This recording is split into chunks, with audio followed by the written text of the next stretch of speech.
and welcome to the Farmhouse. I'm Candace Worsbowski. And I'm Stephanie Spiker. Welcome back, everyone. We're back from a little break we took for the holidays and for the Pennsylvania Farm Show. And actually, Steph and I didn't just attend the farm show this year, we got to be part of it. We did a live show in one of the arenas during which we interviewed 2 state veterinarians. And if you haven't already listened to that show, I recommend that you do so because it was a great discussion. But now we're back in the studio, and today I'd like to share with you all a recent conversation that I had with farmer and author Lee Rankin. Lee is the founder of Apple Hill Farm, a first-generation farm in northwest North Carolina. She came into farming after basically falling in love with an alpaca at a fair and realizing that she wanted to raise them. Several decades later, and she's transformed this mountaintop farm, a former orchard, into an agritourism operation. She also recently published a book, Farm Family, a solo mom's memoir of finding home, happiness, and alpacas about her experience. But first, I have a question for you, Steph. All right. Have you ever been at a fair or maybe visited a farm and just had a moment where you're looking at an animal and you connect? Yeah, actually. I dated a guy when I was in high school and just early in college, and he showed in 4-H, and he had this pig that I fell in love with madly, and pigs can kind of act like dogs sometimes. So, I would go over and we'd go out into like the pasture, and I would basically like call the pig over and he would come run in. Aww. And he was so sweet. And apparently we really bonded because when the fair came that summer and it was time to show the pig, I was sitting on the bleachers to watch, and my boyfriend at the time came out with the pig into the ring, and the pig saw me and immediately ran directly towards Aww. me, and he had to come like trotting behind him to come catch up to him. And so yeah, I bonded very heavily with that pig. That is adorable.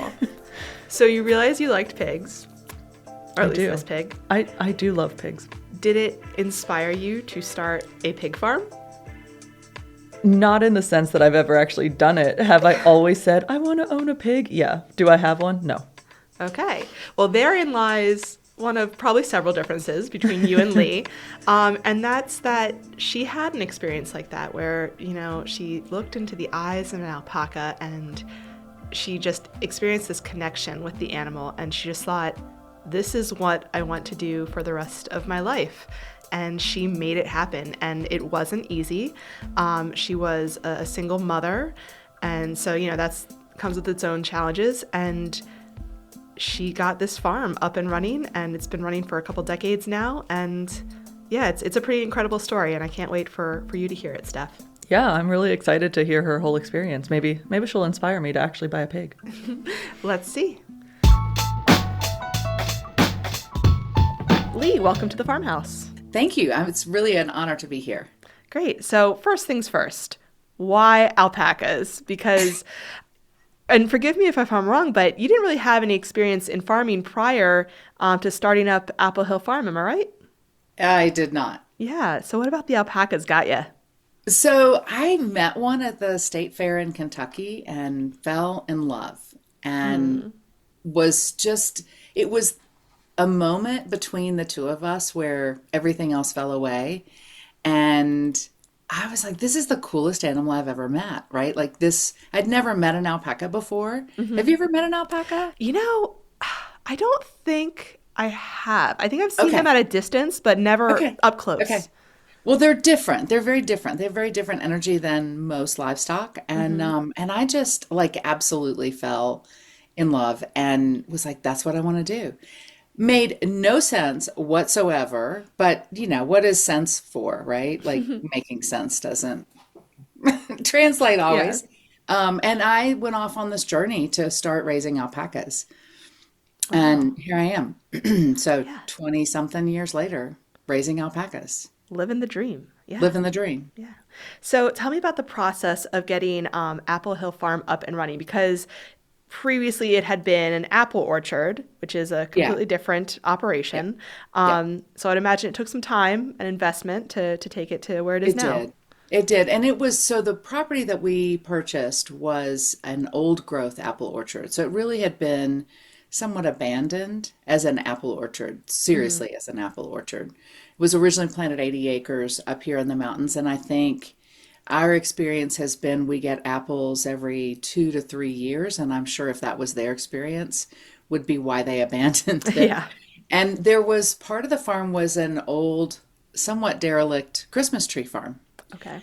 So the first thing that we did was got rid of the Christmas trees, and they thought I was nuts because I wanted to pull them up from the roots because I wanted to plant pasture. It's really Mm. hard to plant pasture around tree stumps, right? Hmm. So we had to get everything up by the roots, and they kind of nodded their heads at me. And that was our first pasture, which we're still using. And the apple trees we let stay. We actually fenced in part of it. We use it as grazing pasture for alpacas and llamas, and Hmm. it's sort of the center of the orchard.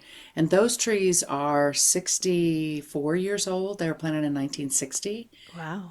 And because they hadn't been pruned, they're really tall. And I have joked for years that we let Mother Nature do the pruning. Well, Mother Nature in the form of Helene did some pretty heavy pruning, Oh, yeah, I would uprooting imagine. pruning. Jeez. So we're looking at replanting that part of the orchard in the spring. Okay. We're going to circle back to Helene later, believe me. So now, besides the alpacas, and I think you mentioned llamas, what is Apple Hill Farm involved with? What are your operations there? So our operations are we are a fiber farm. So we raise alpacas, we raise llamas, we raise angora goats, which are another fiber animal. They look more like a sheep than a goat, Hmm. and they're very prolific fiber growers. So we shear those twice a year. We shear the alpacas once a year. We have a store where we sell alpaca products. But one of our biggest influences in the business is through agritourism. And that's where people come to the farm and they tour and they learn our story, the story of our animals, and they learn about how we raise our animals. And it's enlightening because a lot of people have not been on a farm ever, have Hmm. never seen an alpaca up close, and don't know anything about, a working farm with livestock and how that livestock can work together. Right, right. And that must be very rewarding, I would imagine, seeing Very, those people. very rewarding. Have you seen anyone have a similar experience with an alpaca as you had all those years ago? Absolutely. Absolutely. Yeah. So, interesting story. The man and woman who we send our fiber off to be spun into yarn, Hmm. his wife brought him here, quote, kind of on a date for a tour years and years ago. And and she was a big fiber artist, right? So she kind of set it up and she was like, maybe if he comes, he'll fall in love with the animals and then we can do this.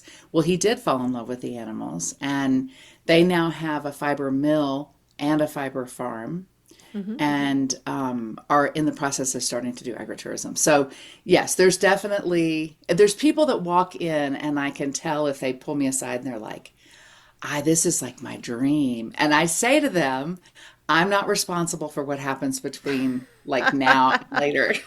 And we've had many people come and this is their dream to have a farm and to be open to the public. And it may not be animals, it might be flowers or berries or other crops that they want to grow and share with the public. So Yeah. it really ignites that farmer educator in people Hmm. and the dream, right? That you have a dream to do something and then you do it.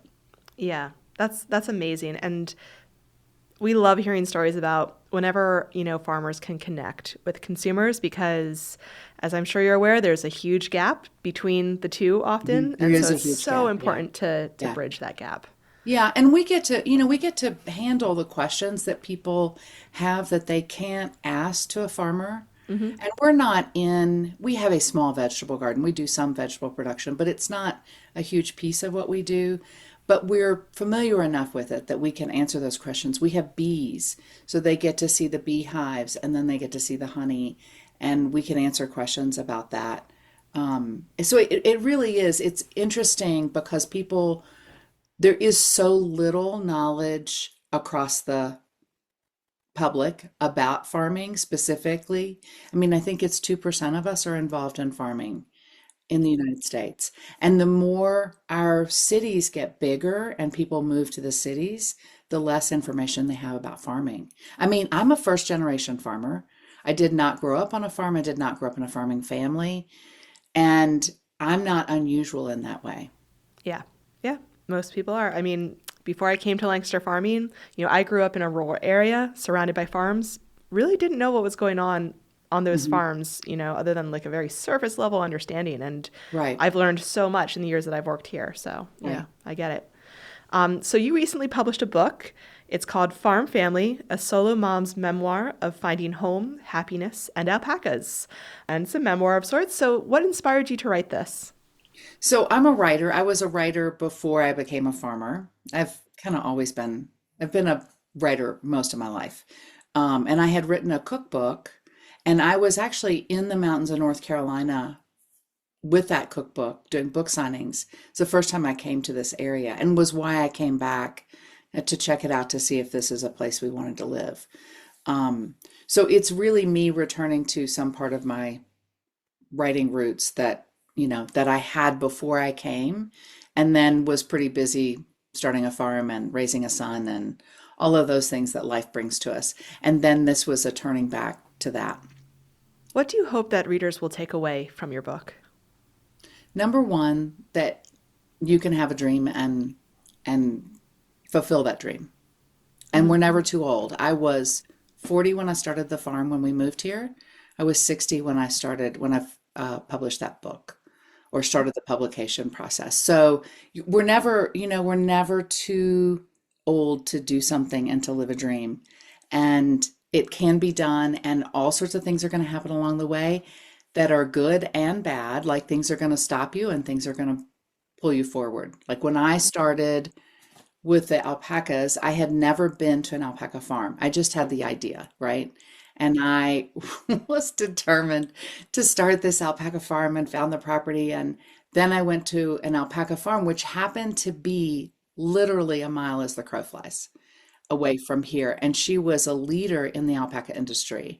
So that was Providence moving in and saying, yeah, that's a great idea. And she was moving to Virginia, right? So it was like, hurry up, hurry up and learn this so that you can have alpacas on your property. Right. So things, there were things that I would say were challenges, and then there were things that moved me along the way. And that's always true in life, always. Yeah, that's awesome. And very inspiring, I must Yeah. say. And Um, I did all of that as a single mom, or mm, a solo mom. So I raised my son alone. He was 2 when we moved. So that's the other message, is to women who are afraid to live a dream as a raising a child. Starting a farm was the best thing I could have done for my son. And I didn't mm, do it for that reason, but looking back on it, it was brilliant because I could do everything that I was doing, I could do with a child. yeah. I mean, I'm a mother. I have a 2-year-old right now and an Okay. 8-year-old. And, it's a lot of work. And I can't imagine running a farm at the same time. Some days I feel like I can barely run my home, Hmm. let alone Hmm. take care of, additional animals. So, it's awesome to hear that, it worked out so well and you guys found your place in the world on that alpaca farm. Yeah. Right. So, we mentioned Hurricane Helene earlier. Yeah. So that was a few months ago by the time this Almost three publishes. months ago now. Yeah. Yeah, yeah. Um, so tell me what happened and how has your farm and your community recovered since Helene? So what happened during the storm was lots of wind, lots of rain. We're up on top of the hill, so we did not have flooding per se, which was the issue for, I would say, 80% of the people that had lots of damage from Helene. We had lots of tree damage. We had 20 trees across one of our fences. We had trees in our roads. We had roof damage. And to put it in perspective, we fixed 4 of the roofs. We have 3 more to go. Oh, So that jeez. just kind of puts it in Yeah. perspective. And we are doing great compared Mhm. to most of the people that had damage. So it's been one of the hardest things. Well, maybe I would say at this point the hardest thing I've ever been through because it's lasted for so long. And I'm involved in our community. I'm so proud of our little town of Banner Elk, our little town of Valley Crucis, and the way people came together and responded and are still responding on a daily basis. There is a maybe not even organized, but a concerted effort that if somebody puts a post on Facebook and they've been evicted from their apartment, like boy, they're swooped up and found a place to live right away in our counties close to us. In some of the other counties where there's so much destruction, it's almost impossible. And it's very hard for us as, caring humans to see that this is going on, right? And know that no matter what tree I take out of my yard, there's still somebody living in a tent. Makes it really, really hard to like feel like we're moving on. And there's still lots of destruction around. When I drive around our county, there are still roads that I drive that have wires on them. There's still roads that have trees butted right up against the road. And I joke that we share the white line at the edge with mudslides. So you often can't see where the edge of the road is. So it's just it's going to be a long process because the devastation is so large, a swath and footprint. And individuals and volunteers are doing an incredible job of getting us back to, or trying to get us back to normal. DOT is doing their job. It's just an enormous disaster zone. Enormous. Like when you think about 9/11 being in, 4 block area, this is from north of us in Virginia all the way down to South Carolina. And I was recently in Massachusetts and I was telling people there, if you flattened our mountains out, the disaster zone is the state of Massachusetts. And that kind of puts it in perspective why the recovery is so hard because it is such a large swath. Yeah. And thank you for sharing that because, I'm up in Pennsylvania right now. So we obviously really didn't get hit that badly or really at all. And it's so easy for, I think, people up here to kind of move past Hmm. that because we're not being affected by Hmm. it on a daily basis. And I think it's a good reminder for Hmm. people, in other parts of the country to hear that it's not just done after the hurricane itself moves on, that the No, after no. effects are It's still still lingering and you guys are still working through that. it's still really, really bad. And Yeah. it would break your heart to see what's going on. And in the things that I do, I'm being very public about how horrible it is. For a while I was like, I don't want to stop people from coming to my business, but I can speak for the totality of the disaster and say it's still really horrible. I mean, we haven't even begun to handle the issues which are small business. I mean, this is a small business economy in the mountains of North Carolina. So we have lots of small businesses that are either gone in some form of recovery or not even open yet, and the people aren't here to support them.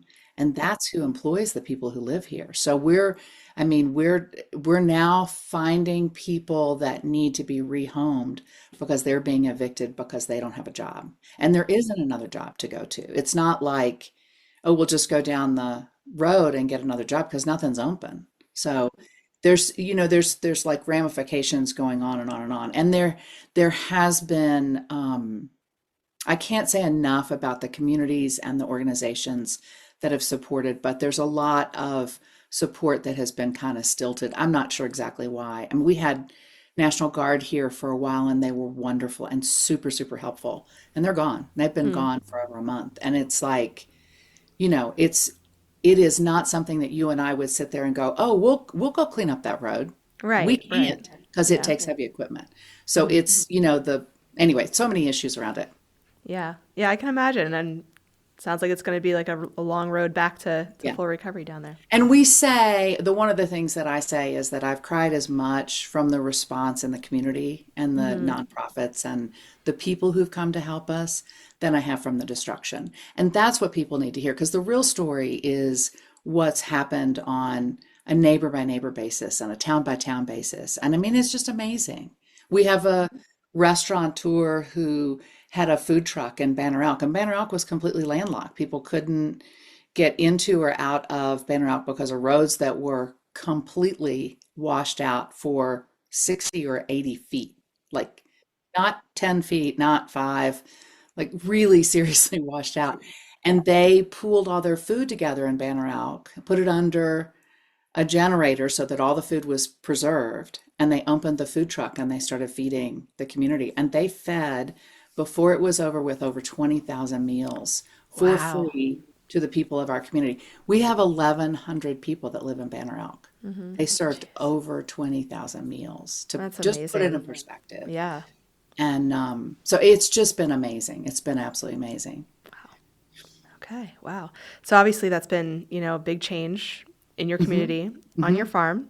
But, Hmm. you've been running Apple Hill for over 2 decades now. So, what are some other changes that have occurred over the last 2 decades? How's the farm and its operations, I guess, shifted over time? So we've gone from being kind of a small farm that was open sometimes to being open all year round. That's one of the big Mm-hmm. changes that we've had. Our store's gotten more developed. We now go out to craft fairs and fiber fairs and sell from items from our store. So we go to the Carolina Fiber Fest. We've been to the Southeastern Animal Fiber Fair down in Asheville, which didn't happen this year.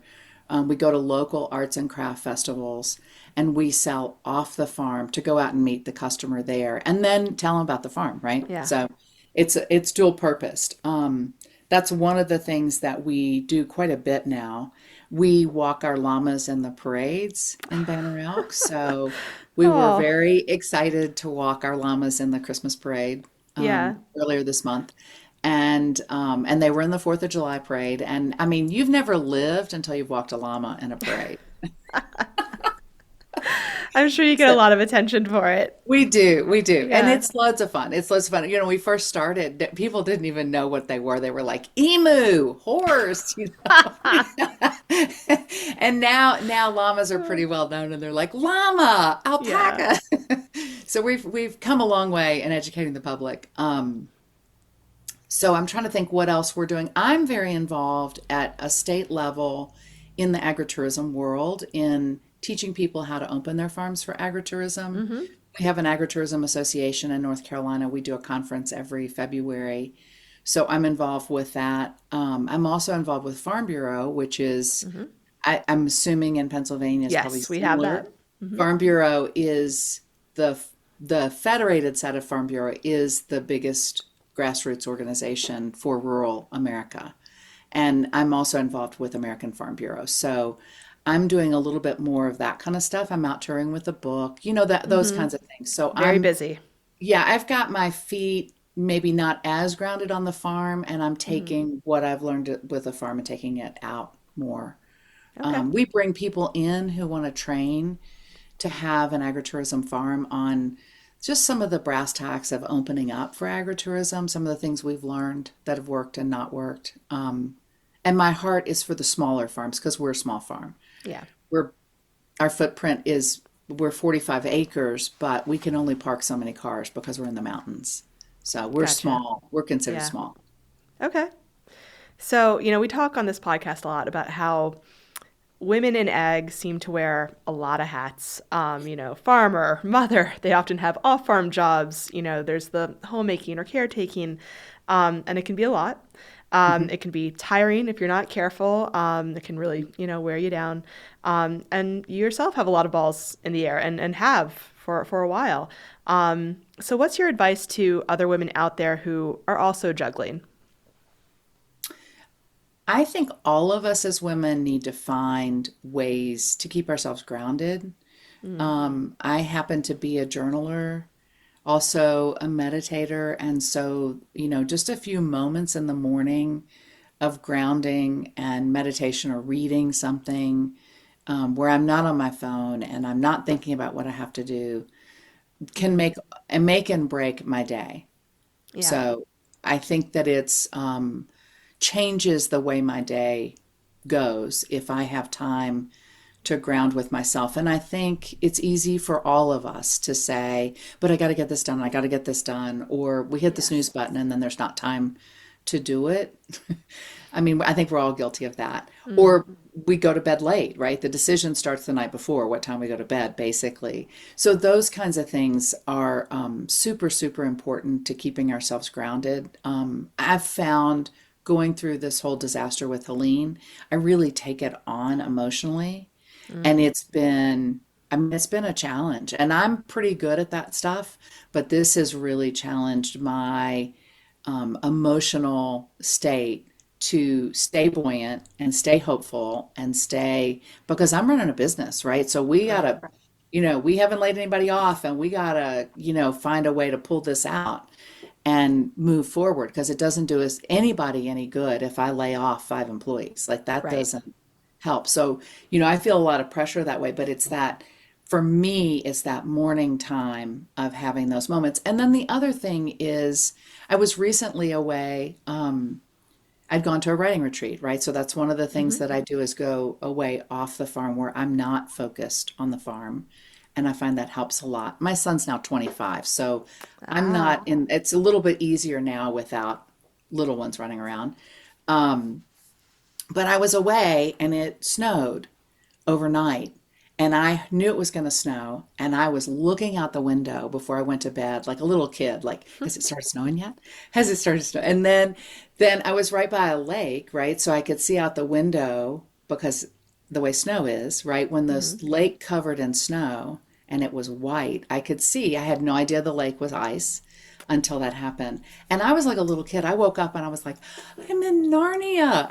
And part of that was that I wasn't worried about doing morning feed rounds in the snow or who was going to come to work, Hmm. which are the things that I get bogged down with. Or if I had a 6-year-old, are we going to have school today? What am Yes. I going to do because I have a doctor's appointment at 9 o'clock? Am I going to be able to make it there? Are they going to postpone? Like all of those things that happen. And I was able to enjoy that moment. And that's the other thing is I think we have to discipline ourselves to enjoy the moments that we do have because we Hmm. all have incredible moments of beauty and wonder and landscape and with our children, with our dogs, with our whatever we've got going on with our alpacas, there are those moments. And if we stay too busy in our heads, we miss them. So it's also That's important to yeah. remember those. Yeah, that's great advice. And going back to that first initial moment you described with the alpaca, how you had that sort of moment of wonder, really. And the fact that, you advise people to embrace those moments of wonder, like looking out the window at the snow. It's such an important part of life, and I think that's good advice for people to just, appreciate those moments. Yeah. All right, so what does it mean to be a woman in ag? What does that mean to you? I'm still discovering it, Mm-hmm. what that means at different ages, right? Because Mm-hmm. there's things that I'm a little bit more challenged to do than I was at 40. For me, it means taking some of that motherly energy that we have of seeing things differently than somebody else might see them, and translating that to the world. I think that women are naturally teachers because we bring children into the world and we guide them through life. So we're naturally mentors, teachers, those things, is to take that on, but to use it in the farming world.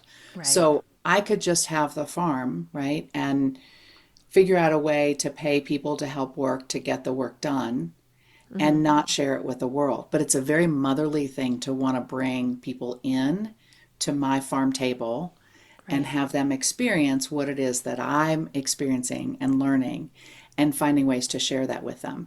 As a woman in ag, I take it very seriously, the people who work for me. And they are often college students and they're like my kids, right? And I am known to say, I'm not your mother, but I think you need to get out of whatever, or you need to come home sooner, or what. I mean, because I'm a woman and I can say that, right? Right. And it would come off differently if I was a guy, probably. Mm-hmm. But I take all of those things very seriously. And when we went, for instance, when we went through Helene, the team that came back right away, some of our team went back home because they were in school and school was canceled. So they went back home to their parents' house. But the ones who stayed had a job any day that they wanted to work. And we went into town every day for that free hot meal from that restaurateur, right? That's a motherly thing. That's a female thing, I think, to do with a group of people on a farm. And I think we bring that to the table in so many ways, and we need to own it and broadcast it, right? And stand up for it and not apologize for it. And we also, I think women are such creators of community. Like, I could never do this farm alone without the vets, the hay suppliers, the feed suppliers, the people that I know in the community that support who I am as a farmer, right? It's a community effort. It's not a solo venture. Even though I raised a child as a solo mom, it was not a solo venture at all. And I think women bring that to the table a little bit more. Yeah, wonderful. I love to hear that. All right, well, that wraps it up for us here at the farmhouse. All right, thank Lee, you. thank you so much for taking the time to speak with us. Yeah, this has been awesome. Thank you so much. Yeah. And thank you for all you all are doing. I really appreciate voices like yours out there in the world broadcasting about women farmers.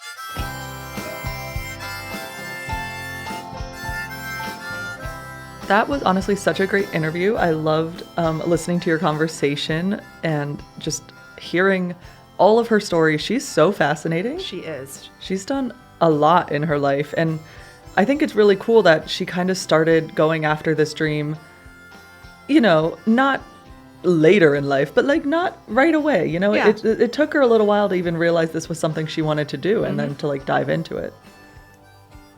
Yeah, it's like I said, it's a really interesting story of someone who, you know, kind of was struck by a dream and acted on it. It wasn't something that she had been planning or like keeping on the back burner her entire life. She just kind of had a moment and she acted on it. She seized the day.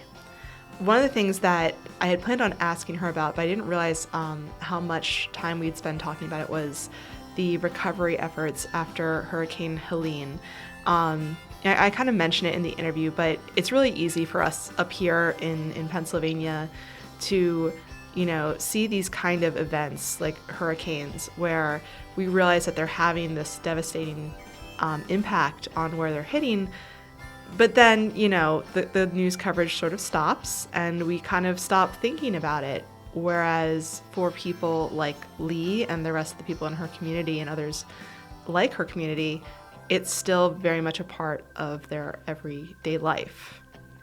Yeah, it was really interesting to hear how much it's still affecting them, how much is still happening down there. But I really, you know, it was heartwarming to hear her say, like, at the end of the day, the real story is the response and the way the community is coming together to all help each other. And, you know, I feel like that's kind of the part of the story that gets overlooked a lot. Everyone talks about the disaster itself and the all of the destruction, but so few people talk about, you know, how everyone tends to come together in moments like this. So Right.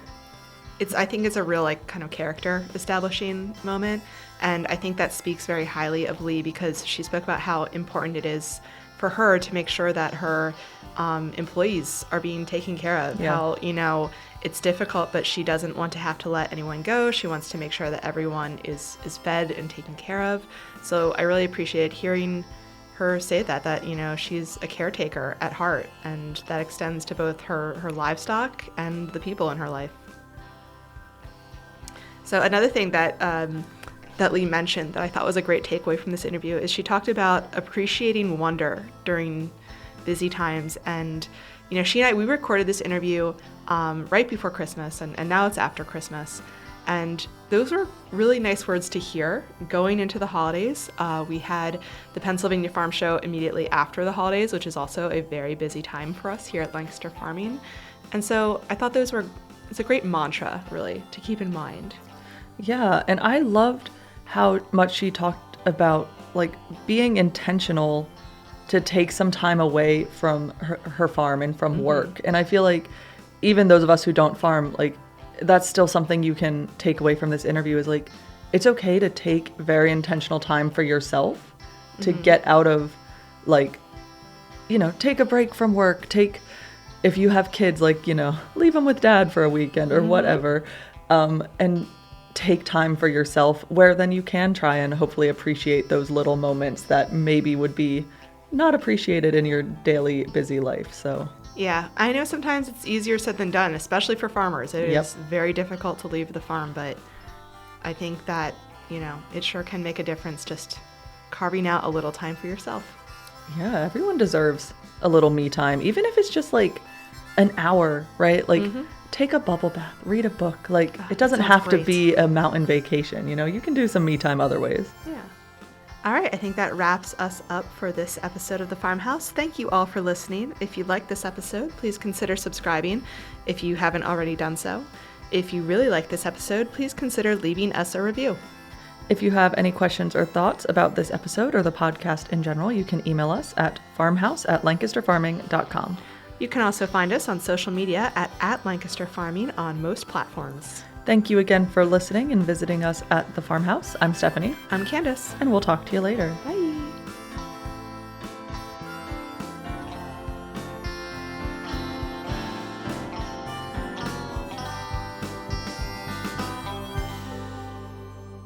This episode of The Farmhouse is copyright 2025 by Lancaster Farming newspaper, part of the Steinman Communications family. It was written by Stephanie Spiker and Candace Wierzbowski. It was produced by Eric Herlock. The music you've heard throughout the show is courtesy of Tin Bird Shadow.